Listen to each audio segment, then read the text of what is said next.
Hello, everyone. Hello, good morning, good afternoon, or good evening to wherever you may be. My name is Sophia, and I'm so honored to be here today. I'm from Switzerland, Italy, and Greece, and I am the campus director at University College London. Hello. As we are waiting for everyone to join, I would like to just invite you all to introduce yourself. If you would like to, please raise your hand, turn on your camera, and then I can ask you to unmute yourself, please. You can also introduce yourself via chat box, whatever you prefer.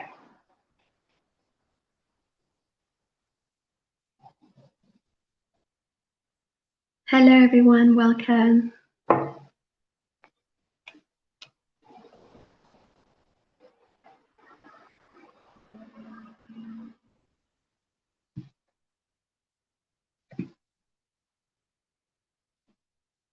Tashfia, if you would like to unmute yourself and introduce yourself, that would be amazing.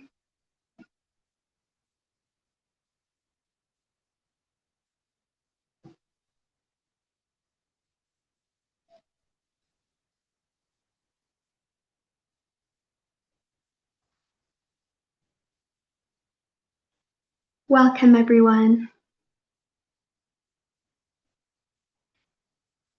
Please raise your hand if you would like to verbally introduce yourself.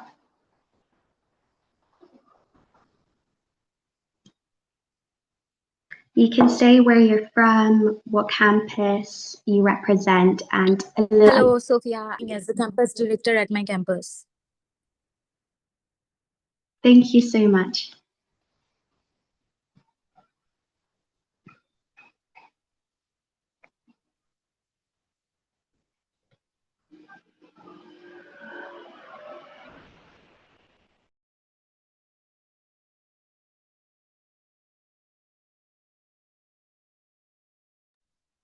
So lovely to see everyone from all over the world. If you would like to share a little bit about your project, please feel free to just raise your hand.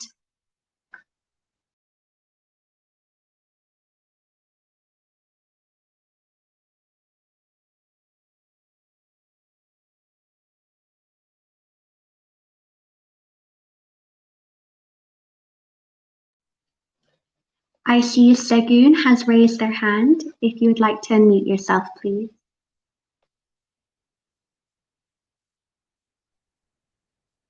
All right, thank you very much, Sophia. How are you doing today? I'm doing very well. My name is Segun Oladapo, and I'm from Nigeria. Okay, I studied at University of the People in the US, and I have a passion for education and development, community development. And for the MCN, my project focuses on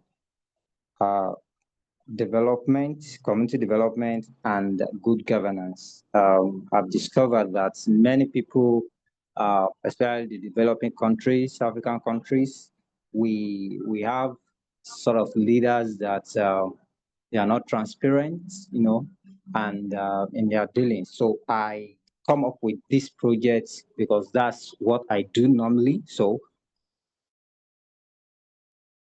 thought of bringing that to this fellowship to further expand on it and train youth, on transparency, accountability, what they need to know to be a good and active citizen, what they need to do, how they need to approach their government, not through riots, not through, face off with the government, but the right and proper way of, getting involved in governance, how to participate as citizens. So these are the things that bringing on board for this fellowship to, teach youth in my community and in my environment. Thank you very much.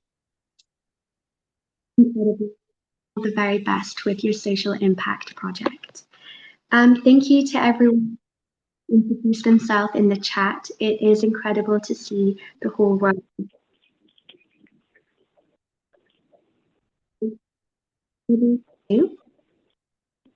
Honored with us in the room today.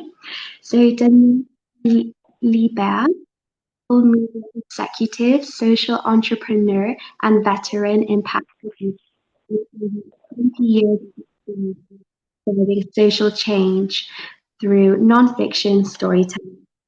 She's the founder of Sima Studios, a global impact media agency that transformed documentary creators into filmmakers, educators, and change makers across the globe. Driving in how social issues are understood and addressed, SEMA's platforms empower community-driven impact and global citizenship education in over 100 countries, fostering critical dialogue, coalition building, and community action. Committed to advancing the ecosystem and global discourse on media and social impact, she serves on the Film and Women's Rights Committee of Human Rights Watch and teaches at USC Annenberg. Thank you so much, Daniela, for joining today. We are very pleased to have you here. Thank you so much for having me. Thank you. If we are all good to go, I would like to start with the Q&A. So you mentioned how can be done wrong and in the end reinforce the binary between givers and receivers, heroes and victims, and perpetuate stereotypes. As Millennium Fellows, we work with diversity of communities and stakeholders. How can we make sure we are able to centralize the voices of the communities we are working with storytelling? Excellent question. Maybe it would be helpful if I give you a little bit of a background of how I discovered that intersection for myself. I believe we have a little bit of an audio glitch. Is everyone okay on audio? Can you all hear me? Great. Again, thank you, Sophia, for the introduction. Again, my name is Daniela Kon Lieberberg. I am the founder of Sima Studios, which is a global impact media agency and started as a global documentary film awards. I used to be a filmmaker working in the international development space. I was between Southeast Asia and West Africa for almost 10 years, making films for humanitarian organizations. I got to work in education in Cambodia, in hunger and food security in Bangladesh, and children's rights in Senegal. I got to immerse myself in various of the global challenges that many of you are currently looking to address. And as a filmmaker, the camera gave me an excuse to ask a lot of questions and to get myself into environments where I could see some of the interventions that were happening from behind the scenes. During that time, I realized that the storytelling that we were commissioned to create was oftentimes causing more harm than good. We were asked to focus on storytelling that would play on the heartstrings of international donors so that they can put their money to problems that they didn't really understand. And we as filmmakers didn't help them understand. And the binaries that Sophia alluded to, the storytelling was about givers and receivers and heroes and victims. And here were the most resilient people I had ever met in local communities, certainly capable and knowing how to solve their own problems. But as a filmmaker for international organizations, I was asked to essentially rob them of their dignity and make them into subjects of poverty that walk around with their hands out so that somebody else can come and save the day. And being able to see the changes that certainly were not happening from stories that we told in the early 2000s, you know, I was able to be in Cambodia between 2004 and 2009, the changes that we allegedly, the impacts that we haven't, they did not happen, right? And I felt that we were telling the wrong stories and we were distributing them not in a way that could mobilize local community activism, to build coalition locally and to solve the issues that everyone in those communities were certainly capable of solving. So I started working with local community organizers in Liberia and in Senegal in particular to make films with the local communities, to screen films in the local community, to use film screenings as an excuse to bring the community together, to start talking about many of the issues that sometimes were not so easy to talk about, and realized that this is how we can harness the power of storytelling for community action. Long story short, I had a horse riding accident in Jamaica in 2012. I fell from a horse, fractured my knee, couldn't be in the field making films for a while, and decided if I can't go out and make these films, I have to figure out how they can come to me and I can distribute them in such a way that they could be empowering local community activists to create the changes that they want to see, and that they were 100 times more able, capable than I or anyone that was coming in from the outside. So I started SEMA, which was the acronym for the Social Impact Media Awards. I told everyone I'd ever worked with, we're going to change the face of social impact storytelling and distribution. And we ended up with almost 500 submissions in the first year. Today, we have a network of 4,500 filmmakers in 140 countries. They send their work to us. We pick about 30 titles a year that we plug into 2 distribution programs. One is a global community cinema series called Cinema Across Borders, where we partner with local organizations, local community activists, local community organizers to screen the films about the social issues that they care about and want to advocate for in their community. That is one. And the other is an education platform where all of the short documentaries are curated as part of a Netflix for change makers, if you wish, that we make available to educational forums, professional development organization, and leadership programs. And I'm very happy to share that, for the 3rd year in a row, I think all of the Millennium Fellows are going to be able to access SEMA Academy through a link and password that we'll share with you at the end of the session. The SEMA Academy platform is now accessible to 160,000 students around the world. The applications of how those films are being used are as manifold and as diverse as the communities that are accessing them.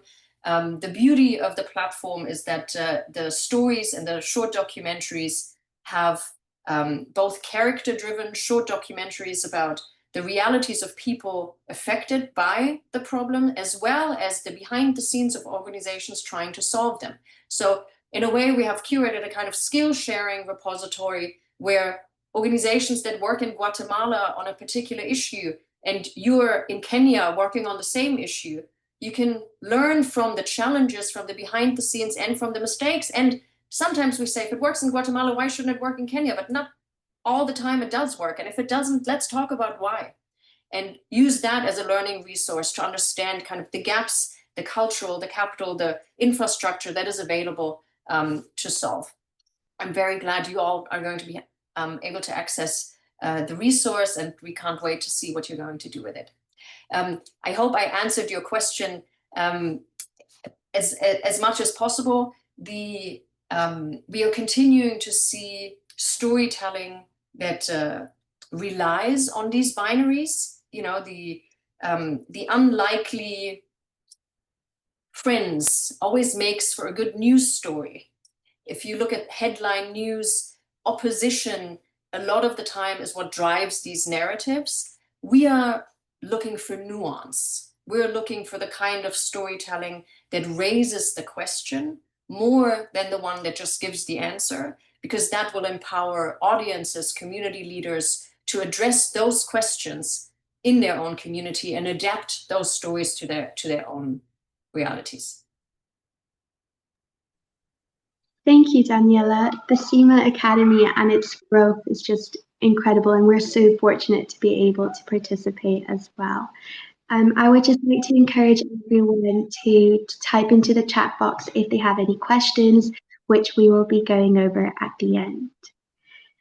To move along, in your interview with the UN SDG Action Campaign, you shared storytelling to advance the SDGs should not be a mere intellectual should animate us by taking us on a journey that becomes our own. It's about what happens after the credits roll.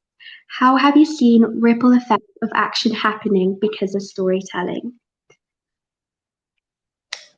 Great question. And honestly, this is the best part of my day, is waking up to my inbox and hearing about the incredible impacts that students, community leaders have created as a result of being inspired by a film. We had, just from last week, a community organizer in Nigeria who was involved in anti-gender-based violence advocacy in her community, screened a film from the US about this topic. She was able to mobilize men and women in the community to attend the screening, and as a result, they were able to form anti-gender-based violence committees that were a reporting, a support network, and an accountability communal effort, so that survivors in the community had a space, had an access point, and a support network for what was happening. We have nothing to do with that impact, right? It's like we are curators, but empowering activists or advocates and community leaders and social entrepreneurs with stories as fuel, as ammunition to advance what it is that they're already doing. We can sit here for the rest of the day where I can share. So here's another one.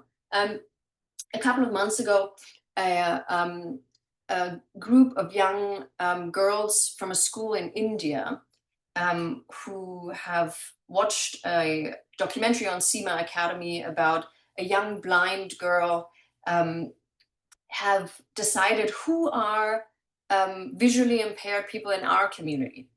And they found a school for the visually impaired, went and educated themselves around the resources that they had available, and ended up creating audio recordings of the teaching resources that had never existed in that school before. This is a project that came out of watching a film, of thinking about who is the support network of people with the same issues in our own community, and how can we address and bridge some of those gaps. Others had created tree planting projects, being inspired by environmental stories, health collectives, social enterprises, women's groups. We have an Impact Stories tab on SEMA Academy where you can read about many of the ways that young people have created actual sustainable systemic change in their community. And the inspiration was a film. Definitely. I think for everyone, that inspiration is the foremost of people's drive in life.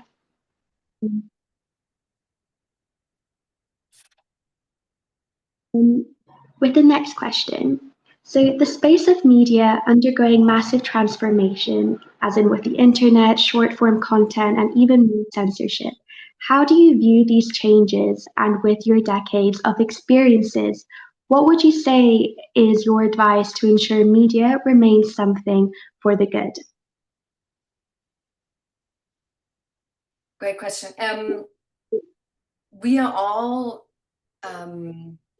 in a very interesting time when it comes to media. The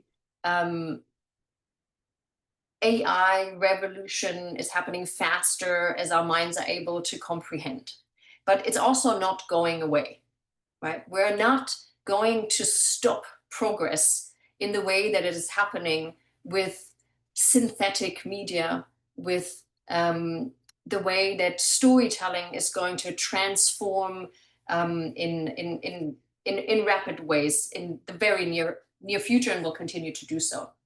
But it also brings about an incredible opportunity, right? And that opportunity is media literacy. One of the most important things, I think, we have to teach us and future generations is developing an immunity to doctrine, to the type of storytelling that is trying to coerce, the kind of storytelling that is pretending there's only one side to the story, the kind of storytelling that is driven by agendas that is essentially trying to make us followers. I believe we have an opportunity to create leaders and change makers in the same environment with storytelling that inspires critical thinking, and not the kind of storytelling that tries to incite you to be a follower of one particular idea. So I also don't think we have to push back against what is coming. I think we have the opportunity to seek out resources that do exactly that, that are vetted, that are curated by trusted sources, that continue to raise questions about the state of the world and about our own potential to be an active part in changing it for the better. I believe that is what we're certainly doing at CIMA. We have, as part of our awards, a pre-selection committee in over 100 countries to ensure the authenticity of the stories that are coming in. I think local stories told through local eyes and the subjectivity that comes with that is an invaluable asset to understanding the complexity of issues. Anytime someone tells you something simple,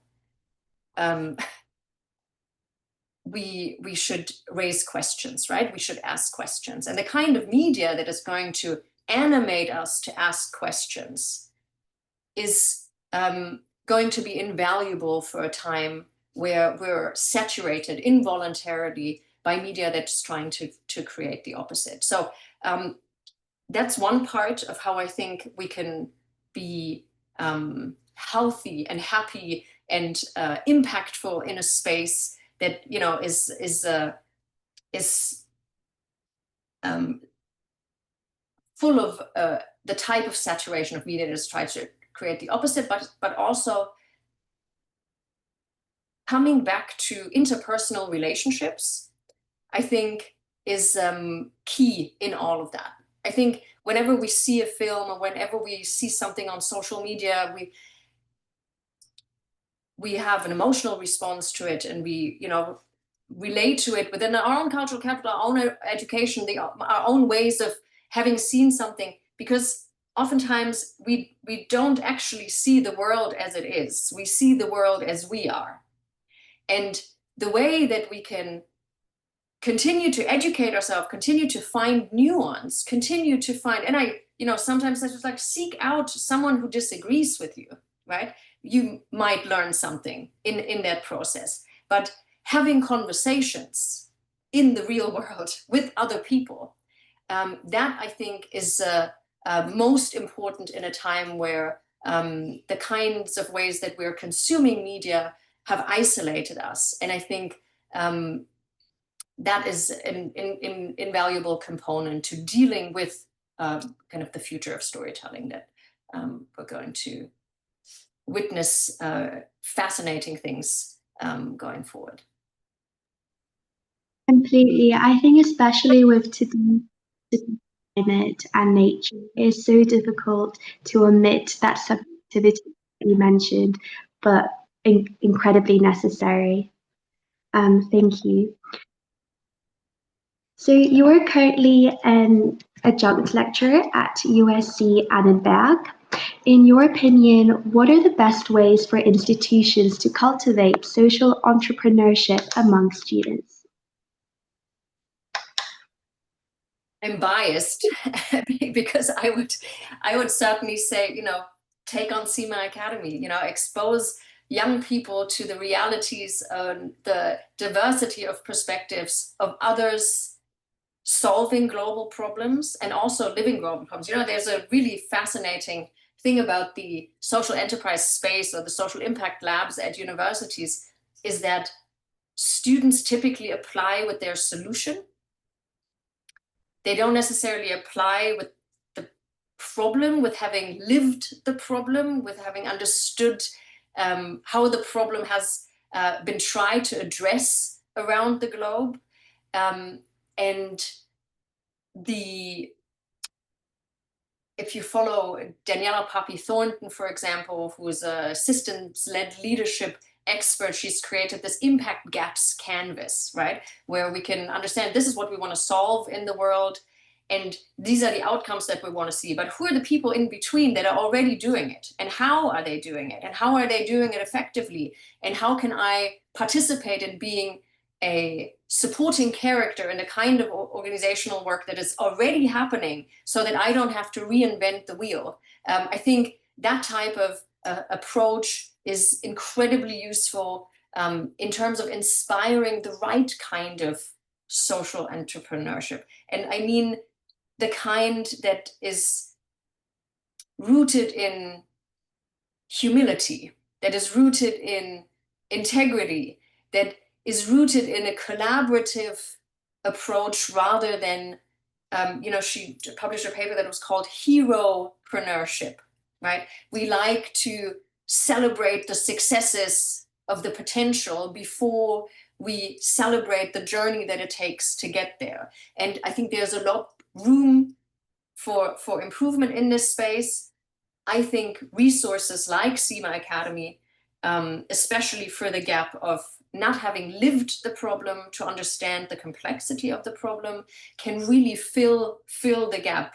SEMA Academy was created in many ways because, if I could have taken, or if I could right now take students around the world to meet people around the world, to understand the nuances and complexities of their realities, I would. But if I can't, I have to bring the world to them. And what better way than through short format media of people that have, through their lived experience, created the stories that we can now share with everyone else. That would be my suggestion. Completely. I mean, most of those are university undergraduate students, if not postgraduate. So definitely, thank you. As we have so many Millennium Fellows joining us from around the world, what can you advise to those interested in taking the storytelling of their project to the next level? What their possible next steps could be? I would always start with the assets in the immediate vicinity of where you are. Who are the people that are interested in the same topic? Who are the people that might be interested in storytelling themselves? What kind of equipment, skills can we source locally that would make the process of creating content easy, but also starting with the question, who are you telling the story for? Because there's one way of telling a story where you want to make an issue visible to someone else, right? But there's another way of telling a story where you want to highlight an issue that is in close proximity of where your community is, that is for your community. And the language that you're going to speak in those two different stories is going to be completely different.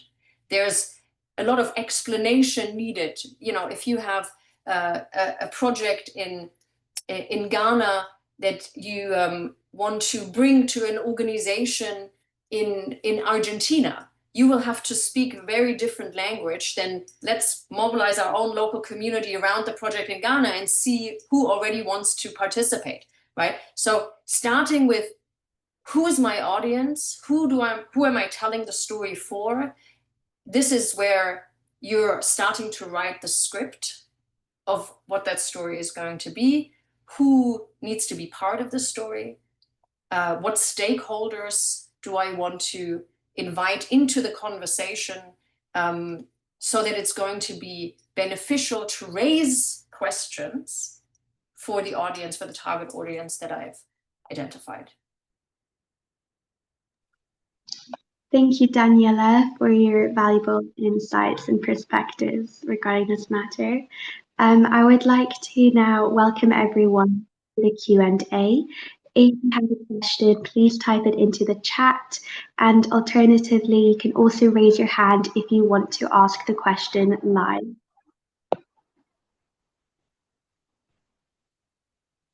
So I see a question from Sierra.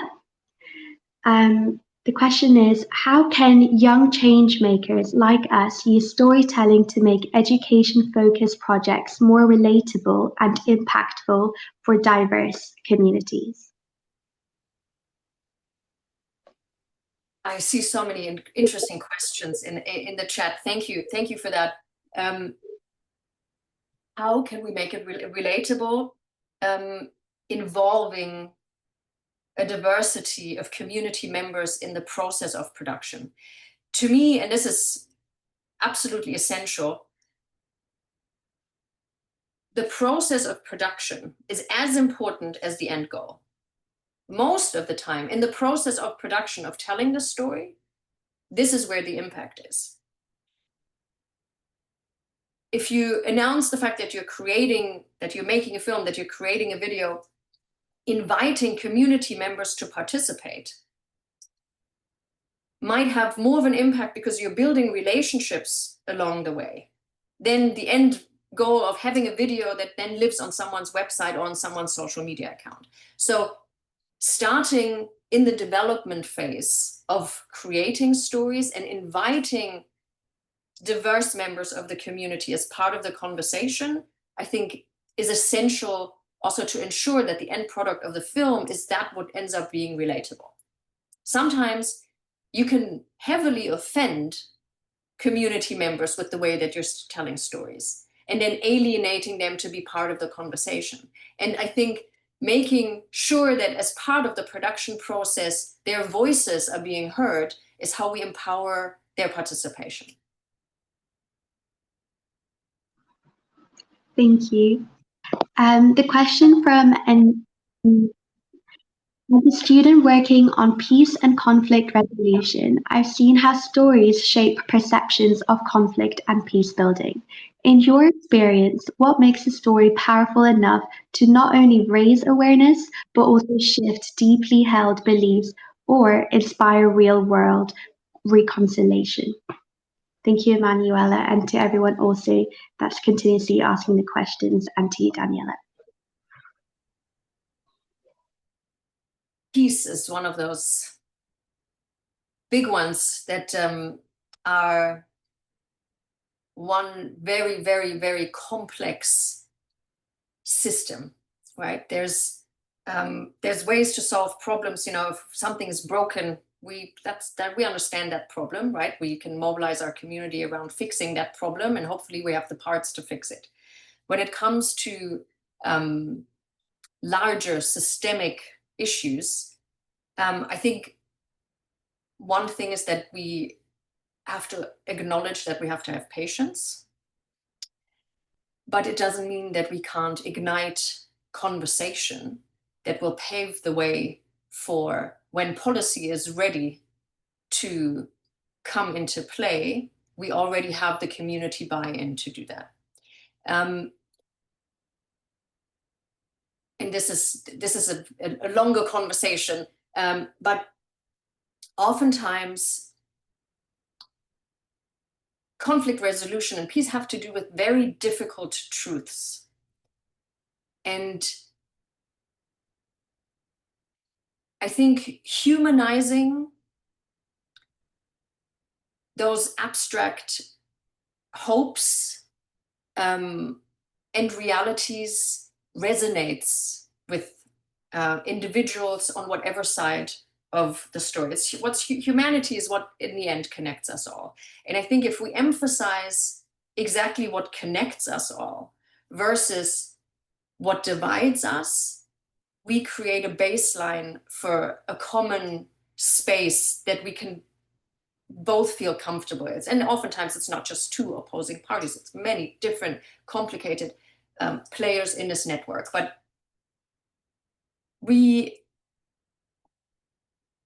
because we want solutions at the end of it, right? We can create stories where we're pointing the finger at everything that's going wrong.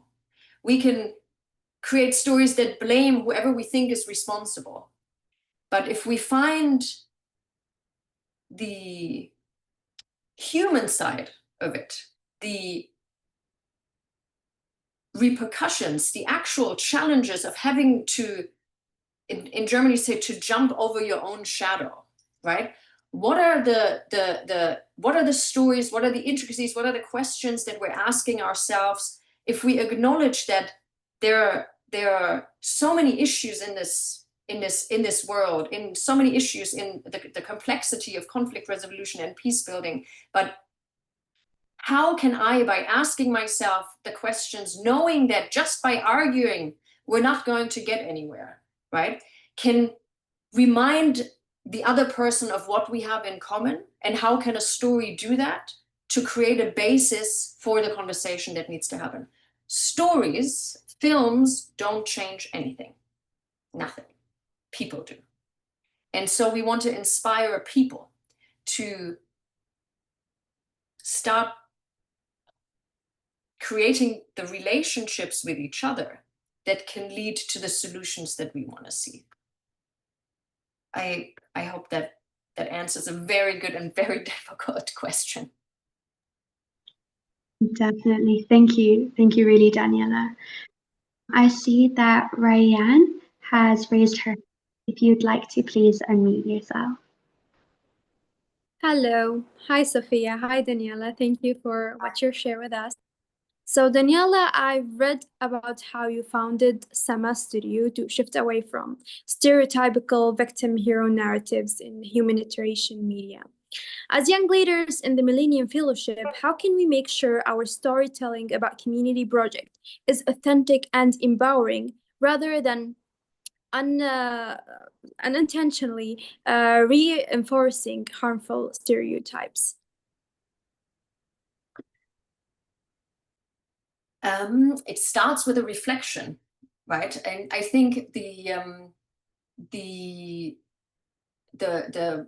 previous questions about how we can bring a diversity of players into the mix before we're telling our stories is a key component to ensuring that we're not reinforcing the stereotypes that we're actually trying to break, right? Sometimes with stories, we're building the same walls and we're building the same boundaries that we're hoping to break. But in an attempt to ensure that that doesn't happen, I think the development of the project itself, ensuring a diversity of voices, we call it a round table, we call it an ideation session, we call it bringing people with lived experience. There was a project just recently that was working with unhoused populations, right? And so here we're solving the issue of homelessness, but no person on this roundtable has ever been unhoused, right? So ensuring that people with lived experience, and this is, for you, you're living in the communities, you know the issues better than anyone ever will, right? You already are there. The fact that you're asking yourself the question on how can I ensure that I won't perpetuate stereotypes is the starting point. You already are critical of the way that you might, or cautious of the way that you might reinforce something that might end up causing more harm than good. You are the right person to tell that story. A person that wouldn't ask themselves that question should probably collaborate with someone who does. So this is a loyal companion. It will never be just one thing, right? Is it a good thing? Is it a bad thing? Am I doing this for myself? Am I doing this for them? Is it the right story to tell? This is a conversation, is a process, right? And if you have that loyal companion, that little voice that whispers to you and is trying to make sure your compass is in the right side, that is the kind of ingredient that you need to tell the right story.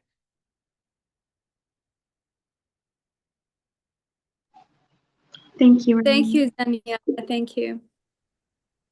Thank you. I've got two questions from Mohammed and Arthur, but they're primarily focused on the same thing. So they are, how can we tell a story about the factors that are considered so taboo that people don't even need to hear about it, For example, in his community, mental health is taboo, and they don't see it as a real problem. And how can young social impact leaders like us create awareness about climate change and support for societal change to an audience that is seemingly uninterested and comfortable with the norm? Okay, two parts of the question, maybe very related.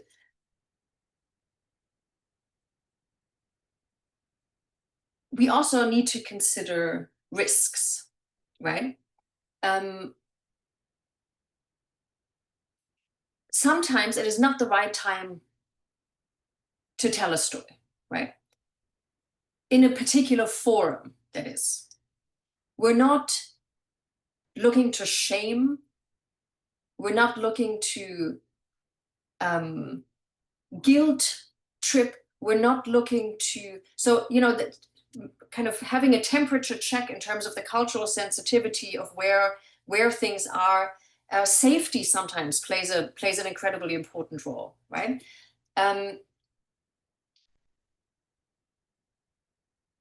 We have found that, for example, if I use the domestic violence topic, which in many communities is something that is not talked about.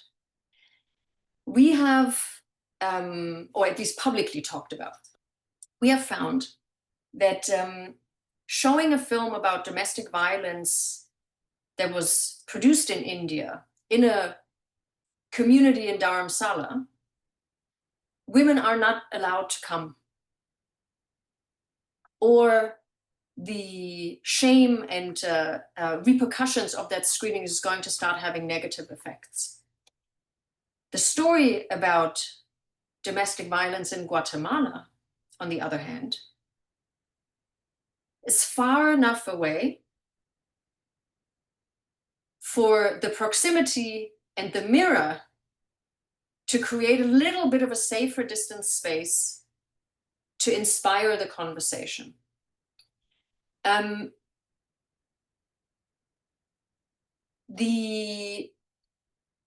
That's one. Sometimes when we bring stories from the outside that don't point the finger, that just don't hold the mirror, it is in a different place. You know, it's like in 16th century painting, you know, you had everyone that was naked was in the Orient, you know, it's like this is how it worked in Western society because it wasn't close enough. Sometimes creating that distance, right? But this is where, especially when it's around issues that are taboo, is where this firm belief that I have around local leadership driving the direction of local development and local collaboration comes in. When I was working in Senegal, it was an issue on children's rights, for example, and the Talibé, the young boys that are being taught in Quranic schools, and they were forced to beg by their Quranic school teacher, and certainly the standing of them, of the Marabouts as an Islamic scholar and the legal guardian of these children was a profile that communities didn't want to touch. But the problem was that those Talibé, that the children were malnourished, they were extremely beaten for not having delivered the daily quota of what they were able to bring in. They were forced to beg on the street. And so the international organizations that came in was like, oh, this is wrong, this is bad, we have to show everyone how bad and wrong this is. But what that did was it was alienating so many parts of the stakeholders that were actually part of the solution, because the mayor was the legal guardian of these children. They were the solution, right? So the local organization that is still very much active, MDG, Maison de la Gare, that was working in Saint Louis in Senegal, we created a project that invited the Quranic school teachers into the conversation, the community members into the conversation, the Talibé themselves, the children themselves, who then used film screenings to educate each other around the fact that they had rights.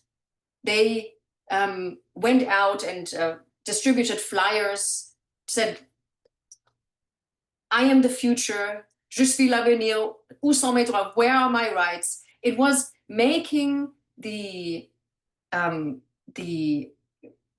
almost the victims of the situations, the advocates for their own cause. And there was no denying that something had to change, right? But we couldn't advocate without the community buy-in of every member. And I'm not saying that this is something that could work everywhere and it's so simple, and it took years for this to work. But then we ended up with a coalition of marabouts, of Quranic school teachers that also said, you know what, we don't want to be the ones who get blamed for this all the time.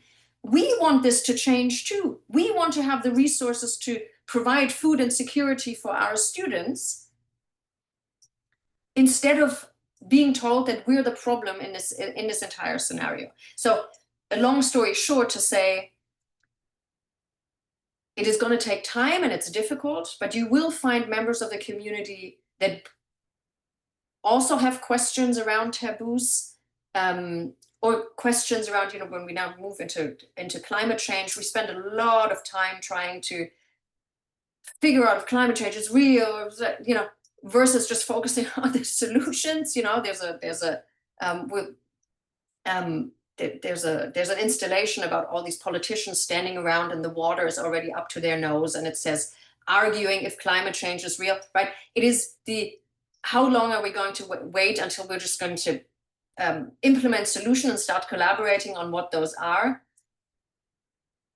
To summarize, sometimes we can take examples from other communities from around the world that inspire enough distance and enough education in a community that is yet not willing to talk about a particular issue. And some other times it really depends on empowering the parts of the community that is often called to be responsible for perpetuating the issue, because there's just not one right or wrong. They will have so much to contribute to what those solutions might be, that alienating them from the conversation a lot of times prolongs the fact that issues are not talked about. I hope that makes a little bit of sense in a long explanation. And well, before wrapping up, so a question to you. Sometimes shared stories meant to raise awareness can end up getting backlash from the audience. From your experience, what are you that we should keep in mind while sharing a community story so that it doesn't fall under the wrong impression and instead truly serves its purpose of emphasizing the issue and possible changes? Back to the stories, you know, films are not kind of the change makers, but we are. In the process of production, you want to be 100% transparent about your intentions, right? Anyone that you invite into the storytelling process needs to be 100% aware of what your intentions are with what you're producing. So is the audience, right? If you host a community event, we want to be transparent about our intentions. We want to start having a conversation about something that we typically don't talk about in this community. Is that the intention? That is incredibly valuable, right? Is the intention, we want to form a coalition to address climate resilience in our own community. That is the stated intent of the event that you're organizing. The more you can be direct with your intent, the more you will already filter out someone who might not want to participate, right? Maybe on your second event, once you've learned who hasn't been part of the conversation, you can say, okay, this is lessons learned. We have understood who didn't want to be part of the conversation, and this is why. How can we open up the conversation in our second time round in order to ensure that they can be part of it? I think, from my experience, everybody wants to be part of making their community, the world, the lives of their children better, I think in general, everybody wants to have a dignified participation in their own development process. And so the calls to action that we're proposing, they don't necessarily have to be something extraordinarily grand that is supposed to change everything overnight. They can be, who in this audience is willing to meet on Monday and have a conversation so that we can share knowledge and resources? That is an incredible action step that could lead to other things. Also, you come with an incredible knowledge, right? You are the local leaders. You are the change makers that are directing the development of your communities with the projects that you're embarking on. Recruiting allies, building partnerships, and negotiating a lot of these different views and intentions is part of the journey. And so the more you can educate yourself around those different viewpoints, and the more you can empower various stakeholders around the table, I think the likelihood of the success of your project for longer term, you're creating sustainable impact, right? Which means a diversity of community buy-in. Thank you, Daniela. Last question is from Angela. So she is from Bangladesh. Project underprivileged people become more self-sufficient. Since she's very new to this, I'd like to ask you how to connect with underprivileged communities, especially when it comes to building trust. Enough trust that they would really open up and share their stories with you, and not seeing you as someone there for personal motive, but as someone who genuinely wants to share their voice to spark real change. How did you create that heart-to-heart connection with respect and avoid misrepresentation? Great question. Obviously, during the time, I was working, I was the German lady with a camera on her back, in Bangladesh, right? I mean, I was a little bit of an alien, yeah, packed with gear, and already was an outsider. But I would have never been able to enter, or I made it a rule to never enter any community without being invited into it, right?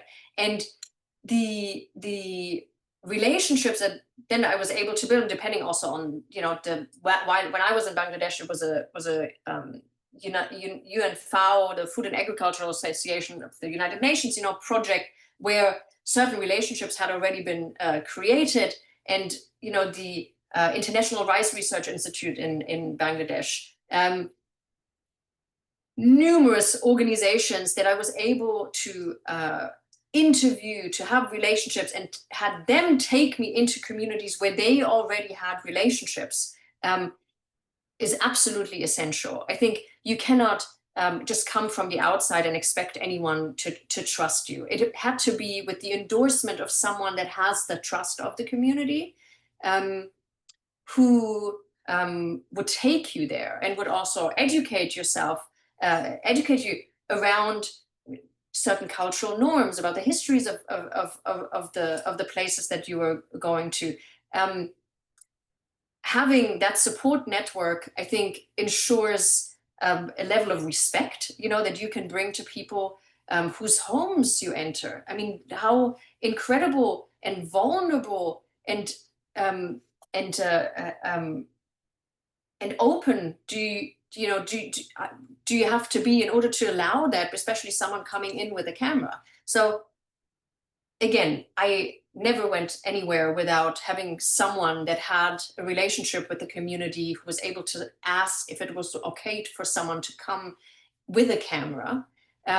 being truthful around why you're there. This is the project. This is what we're doing. This is why I'm asking you these questions. And staying curious. You know, I think people respond to you having the questions, right? I want to learn more about how you do the seed selection, where women are being invited in to support the family's livelihood by ensuring that stronger seeds are going to be planted, right? Here's your husband. How do you feel about the new entrepreneurial skills of your wife? You know, just staying curious and ensuring that you're transparent with your intentions, and that you are with someone, if you've never entered that community, with someone that has relationships in the community and has told you that you are allowed to come. Thank you, Daniela. Really appreciated the depth of your answers and the critical perspectives that you brought. And thank you to everyone for your questions. I would like to ask you if you have any closing remarks, and also how the Millennium Fellows can keep in touch with you. If you are able to share the link and password to CIMA Academy in the chat, that would be wonderful. Having you access those resources and using it as a learning tool, as a sharing, as a way to maybe mobilize your community members to the projects that you are already running. If you find films and references around other countries that are doing similar things, that would be wonderful, because that's the point. You know, in a way, we're just curators, but we're looking to hand those resources to you. You are the change makers. And, you know, closing remarks, you know, I always end up being incredibly hopeful for the future when you invite me to meet the next cohort of Millennium Fellows. It is, you know, I've alluded to that before. Change can only happen when local leaders drive the direction of local development. And you all are those change makers. And I can't wait to learn more about your projects, and to see how you will be supporting each other in ensuring that you can make systemic change in the areas that you're looking to address, in the SDGs that you're looking to advance, and in the way you can. Oh, I see. Thank you, Andrea. You just added the link and password to the storytelling platform. You can connect with me on LinkedIn. Find me, Daniela Kon Lieberberg. And I'll be happy to learn more about the progress of what you're working on. Thank you. And Millennium Fellows, please feel free to also share your contacts into the chat to let everyone know. Please keep an eye out on the emails for further details, but there are a few upcoming global webinars. So for example, the one on the 22nd of September at 11 a.m. Eastern Time with Ramu Damodaran, and also on the 24th of September, 8 a.m., where there's a faculty panel, and more information has already been sent in the email, as well as coming Saturday night and upskilling hour on the 20th of September 2025. Thank you to everyone for joining with the questions and the incredible, insightful conversation. Thank you, Daniela. Thank you all. Thank you for having me. Thank you.